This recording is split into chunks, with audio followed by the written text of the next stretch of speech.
సమాజంలోని అసమానతల్ని ప్రతిబింబించే movies commercial movies కంటే చాలా డిఫరెంట్‌గా ఉంటాయి. అవి ఆఫ్ బీట్‌లో ఉంటాయనే ఒక జనరల్ అభిప్రాయం ఉంది. అలాంటి అభిప్రాయాన్ని 'దండోర' సినిమా బ్రేక్ చేసిందని చెప్పవచ్చు. సామాజకం సమాజంలో ఉన్న అసమానతల్ని లేతే కుల వివక్షతల్ని లేకపోతే సమాజంలో అగ్రకులాలు లేకపోతే తక్కువ కులాల మధ్య ఒక కాన్ఫ్లిక్ట్ మధ్య సాగే కథనమైనా దర్శకుడు విజయకాంత్ దీన్ని ఎంటర్‌టైన్‌మెంట్ వేలో ఎంగేజింగ్‌గా చెప్పడంలో సక్సెస్ అయ్యాడు. ఈ ఇతివృత్తాలు ఎప్పటినుంచో ఉన్నవే అయినా ఇప్పుడు కమర్షియల్ పందాలో చెప్పడంలో దర్శకుడు సక్సెస్ అయ్యాడని చెప్పవచ్చు.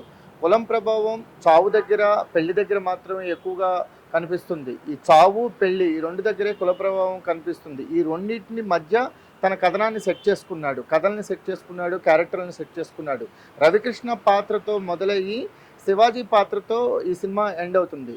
రవికృష్ణ అంటే ఇప్పుడు నన్ను చూడు, నేనేం చేస్తున్నానో చూడు తప్ప మా తాతలు ఏం చేశారు, మా తాతలు ఎలాంటి పనులు చేశారు అనేది నీకెందుకు, నీ కూతురు బతికేది నాతో కదా అనే ఒక ఈ మోడర్న్ జనరేషన్ యొక్క అభిప్రాయాలకి రవికృష్ణ పాత్రని ప్రతిబింబంగా చూడవచ్చు. అలాగే కుల వివక్షత అంటే ఇతను సామాజికంగా చాలా పెద్దవాడని ఫీల్ అవుతుంటాడు. లేకపోతే ఆర్థికంగా కూడా అంత తక్కువ స్థాయిలో ఉన్నప్పటికీ నేనే అగ్రకులం వాడిని, నేనే ఎక్కువ అని ఫీల్ అవ్వటం, ఇక లేనిపోని భేషజాలకు పోవటం, పిల్లల ప్రేమల్ని అర్థం చేసుకోకపోవటం, ఇటువంటి ఇతివృత్తాలతో మొదలైన ఈ కథలో క్లైమాక్స్ని మాత్రం చాలా హార్డ్ హిట్టింగ్గా తెరకెక్కించాడు దర్శకుడు. క్లైమాక్స్లో రవికృష్ణ ఎపిసోడ్ చూసిన తర్వాత ఈ దర్శకుడు మోస్ట్ కమర్షియల్ వేలో ఈ కథను చెప్పాడని అర్థమవుతుంది. సమాజంలో ఉన్న అసమానతలని గుర్తు చేస్తూనే ఈ ఒక అందమైన ప్రేమ కథని చాలా ఇంట్రెస్టింగ్గా, ఎంగేజింగ్గా నడిపాడు. కాకపోతే ఇప్పుడు నందు పాత్ర ఉంటుంది. నందు పాత్ర ఈ తండ్రికి చెల్లికి మధ్య ప్రేమలో నలిగిపోయే పాత్రలో నందు చాలా అద్భుతంగా చేశాడు. ఒక తక్కువ కులం అని చెప్పబడే కులం నుంచి ప్రెసిడెంట్ అయిన అసమానతలను ఎదుర్కొంటున్న ప్రెసిడెంట్ పాత్రలో నవదీప్ చాలా బాగా చేశాడు.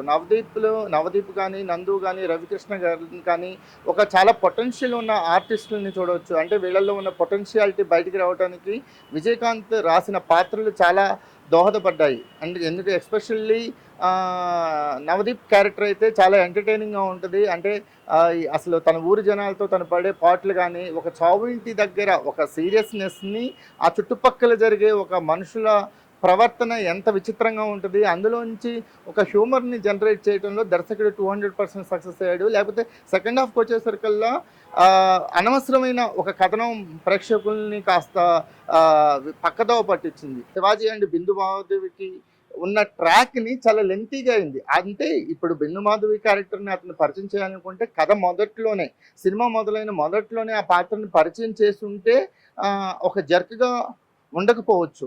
కానీ ఇప్పుడు బిందు మాధవి ట్రాక్ అనేది ఈ కథకు ఒక జర్క్లాగా అనిపించింది. ఇక వాళ్ళ మధ్య ప్రేమలు అంటే వేశ్యావృత్తిలో ఉన్నప్పటికీ గౌరవంగా బతికే చాలా కథలు, అంటే అసలు ఆ పాత్ర ఏ ఎమోషన్ని సర్వ్ చేస్తుంది, ఆ పాత్ర యొక్క ఉద్దేశాలు ఏంటో కూడా అర్థం కాలేదు.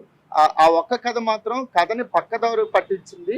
అది మినహా మళ్ళీ క్లైమాక్స్కి వచ్చేసరికల్లా ఆ ఎమోషన్స్ని డ్రైవ్ చేయటంలో, అంటే ఒక పరువు హత్య జరిగిన ఇంట్లో ఆ ఫ్యామిలీ ఎంత చిరికిపోయింది, ఆ ఫ్యామిలీలో సుఖ సంతోషాలు ఎలా హరించుకుపోతాయి. ఏదో ఉద్రేకంలోనో లేదా కుల పెద్దలు చెప్పారనో, సంఘం కోసమో లేదా కులం కోసమో కొన్ని ప్రాణాలు పోతూ ఉంటాయి. ప్రాణాలు పోయినంత వరకే మనం ఆ ఇంటిని చూస్తాం. ప్రాణాలు ఆ ఇంట్లో కనుక పరువు హత్య జరిగి ఉంటే, ఆ ఇంట్లో వాళ్ళు ఏదైనా ఒక పరువు హత్యకు హెల్ప్ చేస్తుంటే, ఆ తర్వాత వాళ్ళ జీవితాలు, వాళ్ళ మానసిక సంఘర్షణ, వాళ్ళ ఫ్యామిలీలు, వాళ్ళ మధ్య ఉన్న రిలేషన్స్ ఎంత ధ్వంసం అయిపోతాయో ఈ కథ చూస్తే అర్థమవుతుంది. అలాంటి పాత్ర శ్రీనందు చాలా అద్భుతంగా పోషించాడు. అంటే ఆ నలిగిపోయే క్యారెక్టర్, ఇటు భార్యకి, తండ్రికి, చెల్లికి, ఈ కులాలకి, లేకపోతే తన భవిష్యత్తుకి, అన్నిటికీ మధ్య ఒక నలిగిపోయే క్యారెక్టర్లో చాలా అద్భుతంగా చేశాడు. శ్రీనందు కానీ, రవికృష్ణ కానీ, నవదీప్ కానీ ఎంత పొటెన్షియల్ ఉంది ఆర్టిస్టులుగా అనడానికి 'దండోర' ఒక ఎగ్జాంపుల్గా నిలుస్తుంది. లాస్ట్ 20 మినిట్స్ చాలా ఎమోషనల్ డ్రైవ్ ఉంటుంది. ఒకటి మాత్రం అర్థమైంది, ఎటువంటి ఇతివృత్తం ఉన్న కథను ఎంచుకున్నా సరే దాన్ని మోస్ట్ ఎంటర్టైన్మెంట్గా, ఎంగేజింగ్గా ఈ దర్శకుడు చెప్పగలడు. ఈ దర్శకుడిలో ఆ విషయం అనేది అర్థమైంది. ఒక్క Shivaji track, Shivaji love story, Shivaji Bindu మాధుల మధ్య ఆ ట్రాక్ మరి అసందర్భంగా వచ్చిన ట్రాక్, లేకపోతే సగం నుంచి ఓపెన్ అయిన ట్రాక్ వల్ల ఆ ట్రాక్ని ఫాలో అవ్వలేకపోయాం. ఆ ట్రాక్ కూడా కొత్త ఎమోషన్స్ ఏమి సర్వ్ చేయలేకపోవటం వల్ల కథ అక్కడ కాస్త డైల్యూట్ అయింది అనిపించింది. అది తప్ప 'దండోర' ఒక మంచి ప్రయత్నం. ఇది థియేటర్స్ దగ్గర ఈ 'దండోర' చప్పుడు చేసే అవకాశం కూడా ఉంది.